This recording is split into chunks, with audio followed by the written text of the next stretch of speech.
নমস্কার দর্শক বন্ধুরা, আপনারা ভালো আছেন তো? হ্যাঁ, আমরাও ভালো আছি। একটু ব্যস্ততার কারণে আমি কিছুদিন ভিডিও দিতে পারিনি, তার জন্য আমি আন্তরিকভাবে দুঃখিত। আজকে আমি আমার আশাকর্মী বন্ধুদের জন্য একটি বিদ্রোহমূলক কবিতা নিয়ে চলে এসেছি, যেটা আমার সকল বন্ধুদেরকে অনুপ্রাণিত করবে। আমার স্বরচিত কবিতা আশা দিদির আশার আলো। একটুখানি আশার আলো দেখতে যেন পাচ্ছে, মনের মাঝে একটু খুশি খুঁজছি, তাই খুঁজছি 2026-এ বিধানসভার ভোট, ফেব্রুয়ারিতে বাজেট পেশ, দ্বন্দ্ব দ্বিধা সবে মিলে হয়েছে অ্যাক্সেস। কি হয় কি হয় কি জানি কি হয়, এই ভাবনায় রাতের ঘুম চলে যায়। আশা দিদি মোরা, আশা আছে, ভালোবাসা আছে বুক ভরা, সবাকার তরে সবাকার দ্বারে যাই মোরা, তবুও আসল মূল্য আসল মর্যাদা পাই না আমরা।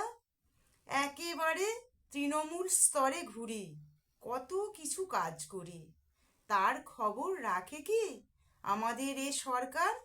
সর্বক্ষেত্রে আশা দিদিদের লাগে শুধু দরকার, খেলা মেলা, দুয়ারে সরকার, পরীক্ষা, এমএমইউ ক্যাম্প, জল পরীক্ষা, নুন পরীক্ষা, কুষ্ঠ, ডেঙ্গু, ম্যালেরিয়া, টিবি, ফাইলেরিয়া, সর্বক্ষেত্রেই আশা দিদিদের ডাকা চাই। এত কিছু কাজ করিয়ে নিও নাই তাদের কোনো উপযুক্ত পারিশ্রমিক নাই। ক্ষুধার্ত তৃষ্ণার্ত আশা দিদি পথে পথে ঘুরে মরে, তবুও যায় মানুষের দ্বারে, মানুষেরই উপকারে।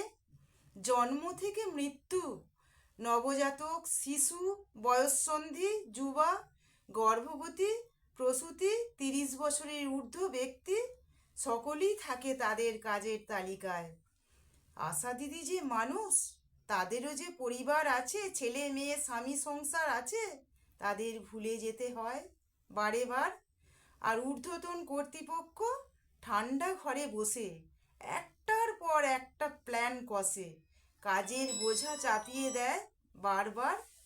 চুপ নয়, আর মোটে চুপ নয়, আশা দিদি জাগো, ওঠো, গর্জে ওঠো বজ্রপাতের মতো, হিংস্র হও সিংহের মতো, নাও ছিনিয়ে নাও নিজের জয়, শ্রমিকের জয় শ্রমিককেই এইভাবে লড়াই দিয়ে ছিনিয়ে নিতে হয়। নমস্কার বন্ধুরা, আমার আশাকর্মী বন্ধুদের কাছে, সকল স্বাস্থ্যকর্মীদের কাছে আমার বিনীত অনুরোধ, আমার এই কবিতাটি যদি ভালো লেগে থাকে তাহলে লাইক করবেন এবং আমার এই বিদ্রোহমূলক কবিতা আমার সকল কর্মীদের কাছে পৌঁছে দেওয়ার জন্য বেশি বেশি করে শেয়ার করুন। আর অবশ্যই সাবস্ক্রাইব করতে ভুলবেন না। আমার সকল আশাকর্মী বন্ধুরা, আমার সকল দর্শক বন্ধুরা, নমস্কার।